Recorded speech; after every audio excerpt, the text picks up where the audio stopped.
이 시간 앞뒤 좌우 성도님들과 함께 인사 나누는 시간 갖도록 하겠습니다. 빛 뚫고 잘 오셨습니다. 우리 함께 인사 나눠볼까요? 네, 사랑합니다. 축복합니다. 한 번 더 인사하도록 하겠습니다.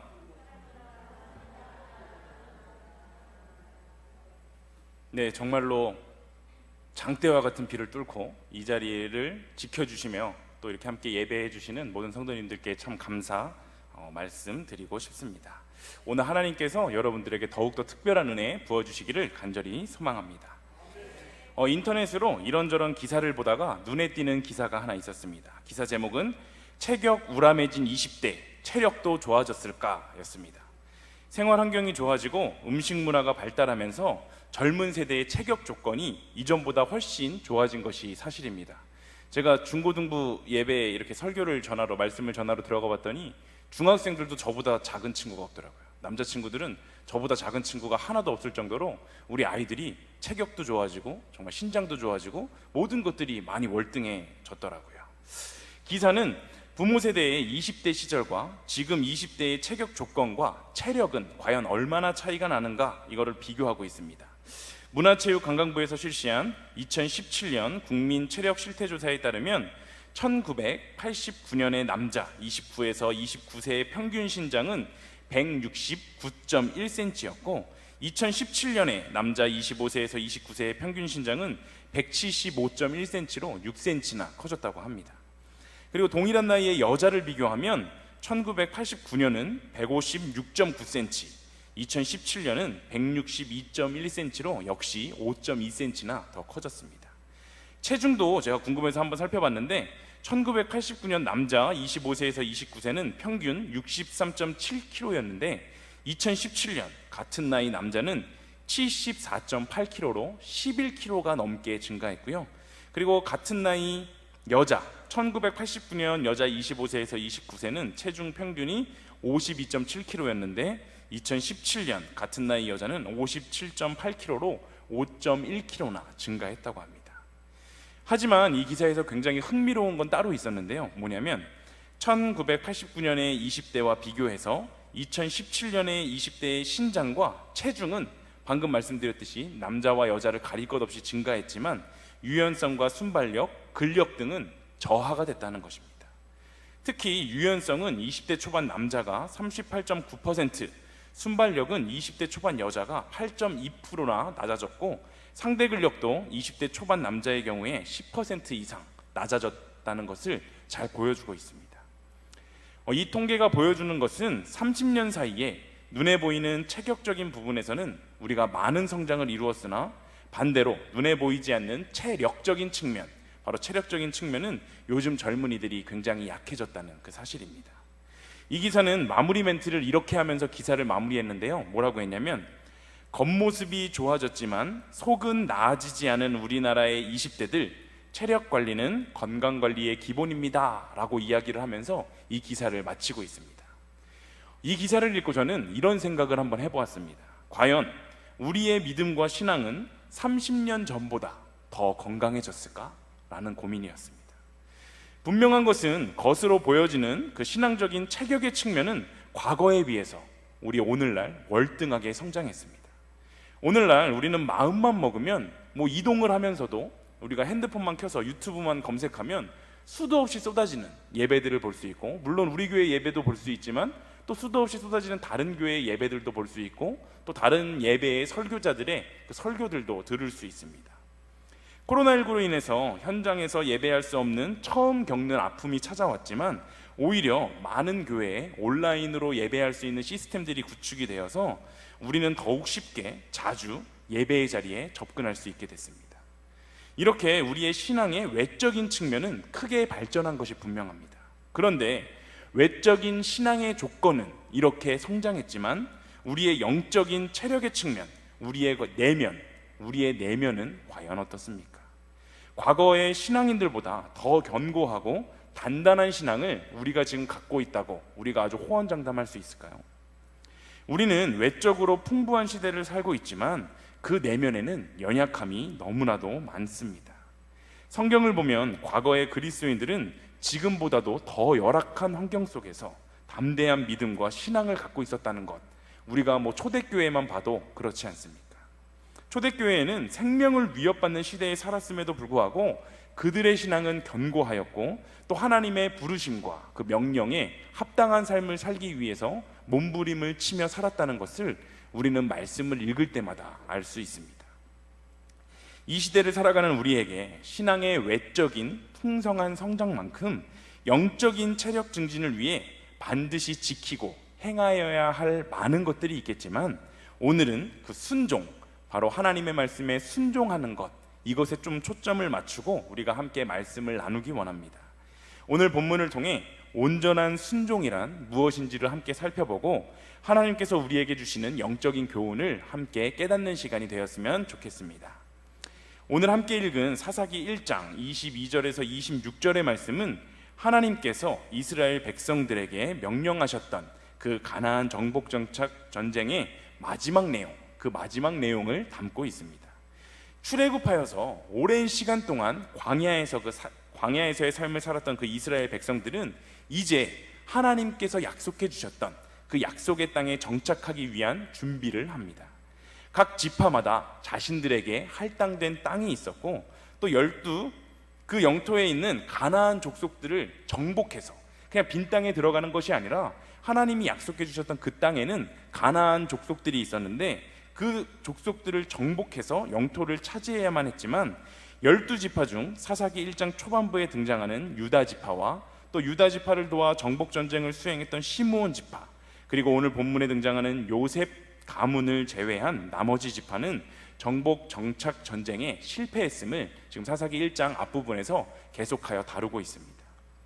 이스라엘 각 지파들이 가나안 땅 정복에 애를 먹고 있으며, 또 몇 지파는 가나안 정복, 그것을 성공한 것처럼 보임에도 불구하고 사사기 1장은 우리에게 그 전쟁의 실패, 아주 그 암담한 분위기가 아주 지배적입니다.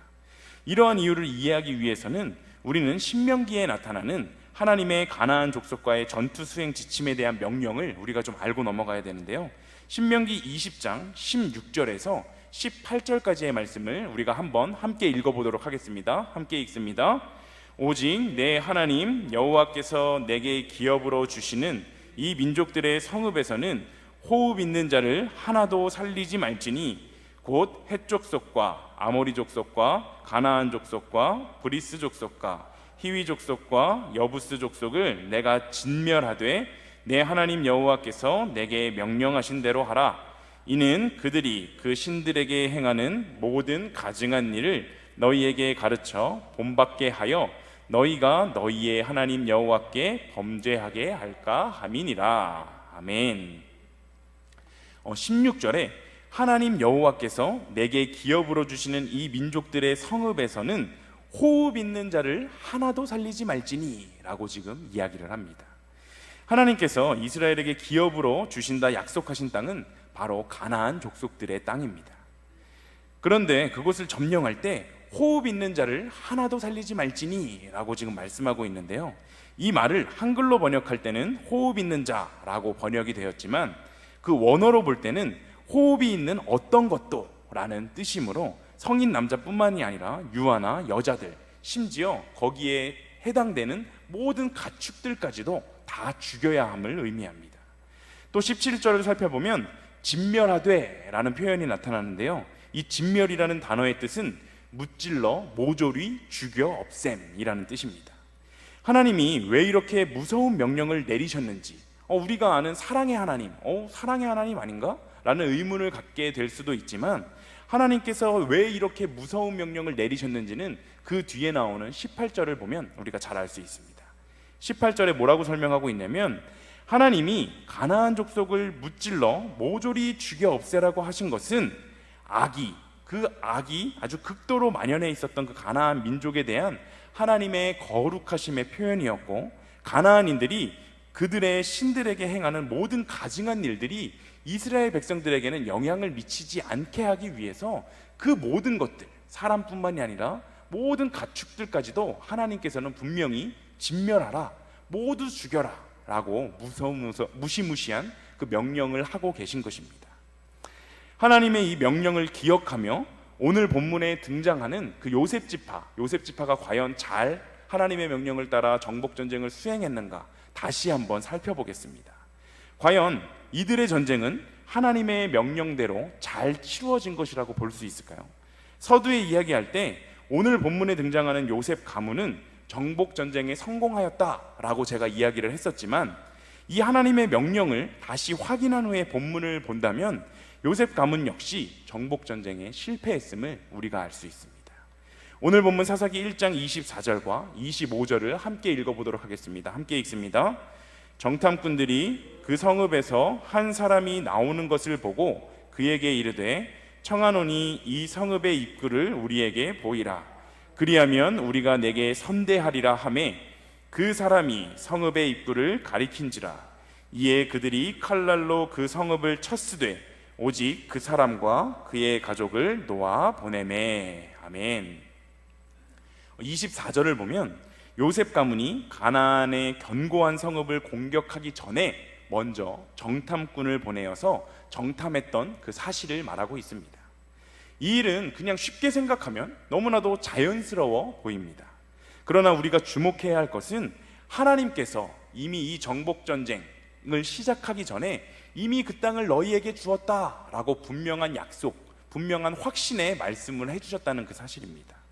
그럼에도 불구하고 정탐꾼을 보내어서 정탐을 하고, 또 그 정탐꾼들이 그 성읍의 한 사람을 통해 비밀 출입구를 알게 되어서 성읍을 정복하게 됐으며, 또 모든 가나안 족속들을 다 진멸하라, 다 죽여 없애라 라고 말씀하셨던 그 하나님의 명령을 무시하고 그 출입구를 알려준 사람과 그의 가족들을 살려보내준 것, 이 모든 것들은 하나님의 말씀에 순종하며 그 전쟁을 치르기보다 그 요셉 족속들은 자신의 지혜를 활용해서 자신의 능력으로, 자신의 전략으로 이 전쟁에 승리하려고 노력했던 모습을 우리가 살펴볼 수 있습니다. 이것은 하나님의 명령에 대한 불순종으로 우리가 이해할 수 있고, 또 그 불순종의 결과는 가나안 족속들에게 유혹을 받아서 이스라엘 백성들이 오랜 시간 동안 하나님을 떠나 살게 되는 그런 범죄에 빠져 살게 되는 결과를 초래하게 되었습니다. 정복전쟁에 분명히 성공한 것처럼 보였지만 결국은 하나님의 명령에 불순종함으로 실패를 했었던 그 요셉 가문과 또 다른 많은 지파들이 가나안 정복전쟁에 그 실패했던 가장 큰 이유는 하나님께서 사사기 1장 2절에 말씀하신 내가 이 땅을 그의 손에 넘겨주었노라, 이 확실하게 말씀하셨음에도 불구하고 말씀에 그대로 순종하지 못했음, 바로 이 말씀에 순종하지 못한 것이 그들이 정복전쟁에 실패한 가장 큰 이유입니다. 인간적인 생각으로, 현실적으로 생각할 때 전략적인 요충지를 차지하고 있고 또 전쟁에 능한 그 가나안 백성들을 우리가 과연 물리칠 수 있을까? 라는 의심이 그들의 마음속에서 시작이 되었을 때 그 마음속을 사탄은 비집고 들어갔습니다. 사탄이 그들의 마음에 비집고 들어간 결과는 오늘 사사기 1장 하반부에 여실히 드러나듯이 정복전쟁의 실패입니다. 하나님을 신뢰하지 못한 결과가, 하나님의 말씀에 온전히 순종하지 못했던 그 결과가 이렇게 참혹한 결과를 초래하고 말았습니다. 하나님은 당신의 말씀에 불순종하는 자에게는 동행하심으로 그를 도우실 수가 없습니다. 그처럼 하나님께서 함께 하시지 않는 자는 그들이 아무리 인간적으로 탁월한 능력을 갖고 있고 아무리 인간적으로 큰 성공을 한다 해도 결국에는 하나님 앞에서 볼 때, 하나님께 비추어 보았을 때 그들의 삶은 실패하는 삶을 살 수밖에 없는 것입니다. 반대로 하나님은 우리가 하나님의 말씀에 순종하기만 하면 언제나 우리와 늘 함께 하시고 우리와 동행하심으로 우리의 삶에 언제나 복을 주시는 분이십니다. 그러므로 우리는 어느 때나 어떤 상황에서나 하나님의 말씀에 순종하는 삶을 살기 위해 노력해야 하는 것입니다. 우리가 이 세상의 삶 속에서 실패하는 것은 하나님의 명령, 그 하나님의 말씀이 우리가 실현할 수 없을 정도로 불가능한 일이기 때문이 아니라 우리가 하나님의 말씀에 불순종함으로 인해서 하나님께서 그 상황 속에 우리를 도우실 수가 없기 때문입니다. 그러므로 우리가 어떤 상황 속에서도 순종하는 마음을 갖고 하나님을 신뢰하며 담대히 나아가기만 하면 아무리 하나님의 명령이 불가능해 보이고 우리가 생각했을 때 상황이 너무나도 좋지 않다 하더라도 우리의 삶에 하나님이 함께 하심으로 인해서 우리는 언제나 승리를 맛보며 살아갈 수 있을 것입니다. 사도행전 10장에는 두 명의 인물이 등장합니다. 바로 고넬료와 베드로입니다. 고넬료는 가이사랴에 주둔하고 있는 로마 군대의 백부장으로 예수 그리스도의 복음을 다 알지는 못했지만 하나님을 경외하고 또 주위의 이웃들을 열심으로 섬기며 구제했던 그런 사람이었습니다. 이에 하나님은 고넬료로 하여금 복음을 영접할 수 있는 은혜를 베푸시게 되는데요, 즉 환상 중에 하나님의 사자를 보내어 고넬료로 하여금 당시 욥바에 머물고 있던 베드로를 자신의 집으로 초청하게 하신 것입니다. 이후 사도행전 10장 7절과 8절을 보면 고넬료가 그 천사의 말을 들은 즉시 집안 하인 둘과 또 부하 가운데 경건한 사람 하나를 바로 그 베드로가 있다는 그 욥바에 보내게 됩니다. 하나님의 사자의 말에 즉시 다른 것들 고민하지 않고 즉시 순종하였던 것입니다. 이러한 순종이 있었기에 그는 베드로를 통해서 복음을 듣고 그 온 집안이 구원을 받게 되었고 그리고 축복을 누릴 수가 있게 되었습니다. 만약 그가 하나님의 사자의 그 명령을 들었음에도 불구하고 그 명령에 순종하지 않았다면 베드로를 통해 예수 그리스도의 복음을 듣지 못했을 것입니다. 사도행전 10장 17절의 말씀을 우리가 함께 읽어보겠습니다. 사도행전 10장 17절입니다. 베드로가 본 바 환상이 무슨 뜻인지 시몬의 집을 찾아 문 밖에 서서. 아멘. 방금 고넬료의 순종을 살펴봤다면 이번에는 베드로의 순종을 한번 살펴보겠습니다. 17절에서 이야기하고 있는 이 베드로의 환상을 간략히 말씀드리면, 하늘에서 내려온 그릇에 율법에 비추어 보았을 때 부정한 짐승들이 가득 담겨 있었고 하나님은 그것들을 잡아먹어라 라고 말씀을 하시지만 베드로는 당연히 율법에서 먹으면 안 되는 음식들이었기 때문에 그것을 거절합니다.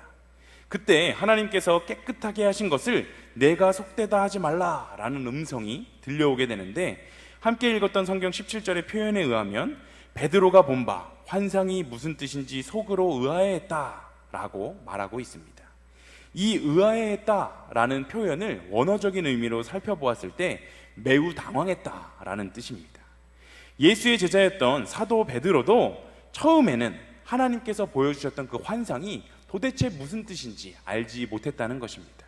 베드로는 그 환상의 의미를 알지 못해서 계속하여서 안절부절했습니다. 그러나 우리가 여기서 주목해야 할 점은 베드로는 그 환상을 이해할 수 없을지라도 그 환상을 이해한 것이 아니었어요. 환상을 이해하지 못했지만, 이해할 수 없었지만 그럼에도 불구하고 성령님의 그 인도하심에 그대로 순종하고 따랐다는 것입니다. 사도행전 10장 28절과 29절은 이렇게 이야기합니다. 우리가 함께 읽겠습니다. 이르되 유대인으로서 이방인과 교제하며 가까이 하는 것이 위법인 줄은 너희도 알거니와 하나님께서 내게 지시하사 아무도 속되다 하거나 깨끗하지 않다 하지 말라 하시기로 부름을 사양하지 아니하고 왔노라. 묻노니 무슨 일로 나를 불렀느냐. 아멘. 베드로는 아직 주님이 나에게 왜 그런 환상을 보여주셨는지 이해하지 못하고 알지 못하는 그런 상황이었습니다. 그럼에도 자신의 행위가 그 유대인의 전통, 아니 이방인들을 만나가지고 같이 식사를 하는 것, 아니면 이방인을 만나서 그 집에 초대되어서 그 집에 들어가는 것조차도 굉장히 부정하게 여겼었던 그 유대인이었던 베드로가 그 전통에 어긋나는 엄청난 파격적인 행위를 지금 하면서 성령의 인도하심을 따라 하나님의 뜻에 순종하여 지금 고넬료의 집에 이르렀다라는 것을 지금 베드로는 말하고 있습니다. 다시 말해서 베드로는 하나님의 말씀에 순종함에 있어서 이유를 묻지도, 또 이것들이 어떻게 해야 되는지 이해를 한 것도 아니고 이유를 묻지도 않고 그저 하나님께서 말씀하시면 그 말씀에 따랐고 그 말씀에 순종을 했다는 것을 우리가 알 수 있습니다.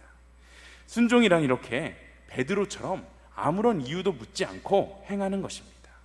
이유를 따져 묻고 그 이유가 내 마음에 들 때에는 순종하고 그 이유가 내 마음에 들지 않을 때는 순종하지 않는다면 그것은 하나님을 따르는, 또 하나님의 백성의 온전한 순종의 모습으로 보기가 어렵습니다.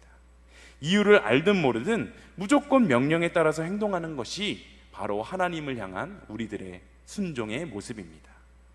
예수님이 인간의 몸을 입고 이 땅에 계실 때 그를 따랐던 제자들도 예수님의 말씀에 무조건적인 순종을 보여주었습니다.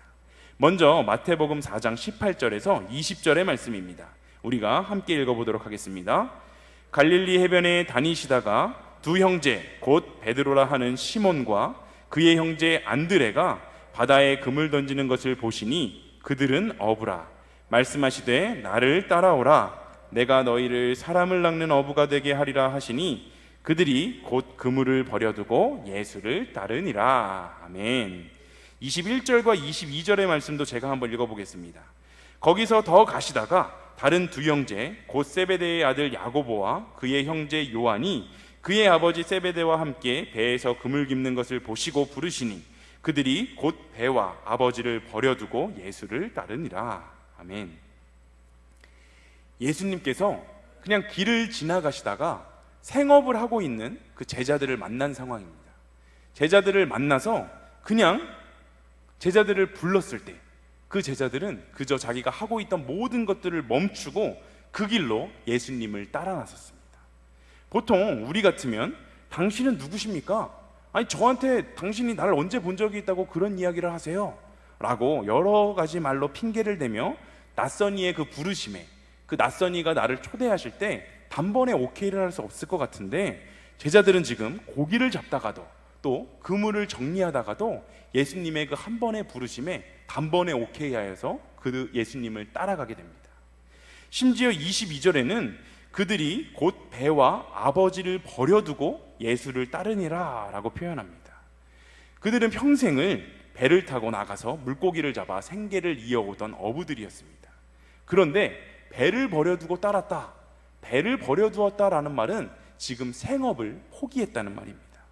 생업뿐만이 아닙니다. 심지어 아버지를 버려두고 그들의 가족까지도 다 제쳐두고 예수님을 따랐다라는 엄청난 믿음을 보여주고 있습니다.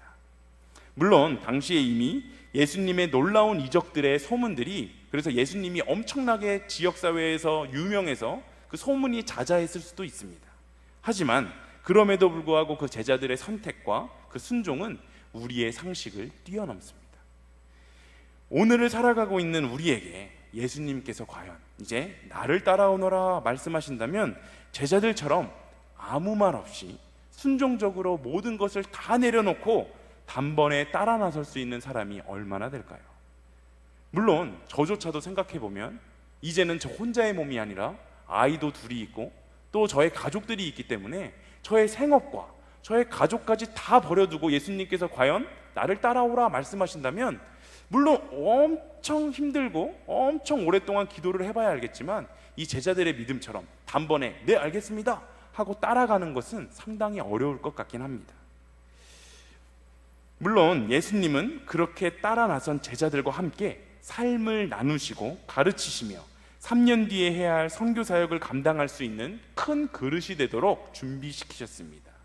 비록 제자들은 예수님의 그 큰 그림이나 또한 예수님의 그 계획들, 예수님께서 어떻게 행하실 것이다 라는 그 세세한 계획들을 알지는 못했지만 예수님의 사역을 가까운 곳에서 지켜보며 또 예수님의 그 사역들을 위해 기도하며 그저 매 순간 예수님의 말씀에 순종하며 그의 길을 묵묵히 따랐습니다. 제자들은 그 출신도 직업도 성격도 제각각이었고 세상에서 소위 말하는 잘 나가는 직업을 가졌거나 부와 재물, 명예 등이 많은 사람이기보다는 오히려 그와 반대되는 직업을 가진 사람들이 더 많았습니다. 하지만 그들이 예수님의 제자로 쓰임받을 수 있었던 이유, 돈 많고 명예도 많고 모든 것들이 많았던 사람들이 제자가 된 것이 아니라 예수님이 이렇게 볼품없어 보이는 사람들을 제자로 부르셨던 이유는 바로 예수님의 부르심에 즉각적으로 순종하는 그 믿음, 예수님께서는 그 순종하는 믿음을 보시고 당신의 제자들을 부르셨고 그들을 3년 동안 훈련시키셨고 그들로 인하여 이 세계 열방에 그리스도의 복음이 널리 퍼져나가도록 훈련시키셨습니다. 이 부르심에 대한 순종은 과거 예수님의 제자들의 이야기로만 끝나는 것이 아닙니다. 오늘날 우리들에게도 여전히 동일하게 중요한 것입니다. 사무엘상 15장 22절은 이렇게 이야기합니다. 사무엘이 이르되 여호와께서 번제와 다른 제사를 그의 목소리를 청종하는 것을 좋아하심같이 좋아하시겠나이까. 순종이 제사보다 낫고 듣는 것이 순양의 기름보다 나으니. 아멘. 이 본문을 유진 피터슨이 쓴 메시지 성경은 이렇게 풀어서 이야기합니다. 우리가 이 메시지 성경 한번 같이 읽어보도록 하겠습니다. 함께 읽습니다. 하나님께서 원하시는 것이 보여주기 위한 공허한 제사의식이겠습니까? 그분께서 원하시는 것은 그분의 말씀을 잘 듣는 것입니다. 중요한 것은 듣는 것이지 거창한 종교 공연을 무대에 올리는 것이 아닙니다. 아멘. 그렇습니다. 바로 우리에게, 오늘을 살아가고 있는 우리에게, 예수님의 제자된 삶을 살아가겠노라 결단하고 있는 우리에게 가장 중요한 것은 바로 예수님의 말씀에, 그 부르심에 순종하는 그 순종인 것 같습니다. 하나님께서 원하시는 것은 그저 사람들에게 보여주기 위한 겉만 번지르르 한 예배가 아니라 그저 묵묵히 하나님의 말씀을 잘 듣고 하나님의 말씀에 순종하는 삶을 살아내는 그러한 사람들인 것입니다.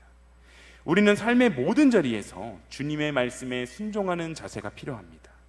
우리가 주님의 부르심에 순종하는 삶을 살아간다면 그 제자들이 보잘것없어 보였지만, 정말 세상 속에서는 보잘것없는 삶을 살아가던 사람들이었지만, 그러한 제자들을 쓰셨던 그 예수님은 오늘날 바로 우리들을 통하여 하나님의 놀라운 사역들을 이루어 나가실 것입니다. 이 하나님의 놀라운 사역에 가장 앞장서시는 우리 일신교회 모든 성도님들 다 되시기를 소망합니다. 오늘 말씀을 정리해 보겠습니다. 구약시대의 이스라엘 백성들은 하나님께서 가나안 땅을 정복하게 하실 때 내가 그 땅을 너희의 손에 넘겨주었다는 이 확실한 약속, 이미 이 확실한 약속을 받았음에도 불구하고 온전히 순종하지 못하였고 자신의 지혜, 자신의 힘, 자신의 전략으로 그 정복 전쟁을 한번 승리해 보려고 노력을 했을 때 결국 하나님의 말씀에 순종하지 못하는 모습으로 하나님께 범죄하기까지 이르렀습니다. 하지만 우리가 오늘 함께 살펴봤던 고넬료와 베드로, 또 예수님과 그의 제자들은 그들의 삶에 여러 가지 고난과 고통의 문제들이 있었지만 하나님의 말씀에 온전히 순종하는 삶을 통해 하나님께서 그들의 삶을 귀하게 사용하시고 또 사랑하셨다는 그 사실을 우리가 알게 되었습니다. 오늘을 살아가고 있는 우리들의 삶도 마찬가지입니다. 하나님을 열심히 믿는 우리에게도 이 세상에 다른 사람들과 마찬가지로 고통과 고난의 문제는 여전히 찾아옵니다. 하지만 그러한 시험 가운데에서도 하나님의 자녀인 우리는 그렇지 않은 사람들과는 구별된 모습으로 특별히 하나님의 말씀만을 신뢰하며 또한 하나님의 말씀에 순종하며 그의 모든 것들을 따라 나갈 때 우리는 정말 구별된 모습으로 세상 사람들과는 다른 모습을 보여줄 수가 있을 것입니다. 이러한 온전한 순종의 모습들이 하루하루 쌓여갈 때 서두에 이야기했었던 오늘날 겉으로 보여지는 신앙적인 체격의 풍성한 성장만큼 우리 내면의 영적인 체력도 함께 성장할 수가 있을 것입니다. 하나님이 우리의 인생에 의미 없이 행하시는 일은 하나도 없으십니다. 우리의 아픔과 고통, 또한 우리의 기쁨과 우리의 모든 생업의 일들은 하나님께서 하시는 일입니다. 비록 우리가 이해할 수 없을지라도 모든 상황들은 분명히 하나님께서 주관하고 계시고 모든 상황들은 하나님 손 아래에 있다는 사실을 우리는 깨달아야 합니다. 우리가 어찌 하나님의 크고 놀라우신 섭리를 다 이해할 수가 있을까요? 우리의 믿음은 하나님의 뜻을 이해하려고 하는 것이 아니라 하나님의 그 뜻, 하나님의 그 음성, 하나님의 그 말씀을 이해하려고 하는 것이 아니라 비록 이해할 수 없는 상황 속에서도 하나님의 부르심에 그저 순종하는 삶을 살아내는 것입니다. 선하시고 우리를 너무나도 사랑하시는 하나님께서 우리의 인생에 의미 없이 행하시는 것은 하나도 없다라는 그 사실을 기억하시고 하나님의 뜻을 다 이해할 수 없을지라도 하루하루 하나님의 말씀에 순종하는 삶을 살아내시는 일신교회 모든 성도님들 다 되시기를 간절히 소망합니다. 우리 이 시간 함께 찬양하기 원합니다. 주님 말씀하시면 이라는 찬양인데요, 가사처럼 주님이 말씀하시면 내가 나아가리다, 주님의 뜻이 아니면 내가 그곳이 어디든지 멈춰서리다 라고 함께 우리가 찬양하며 고백하도록 하겠습니다.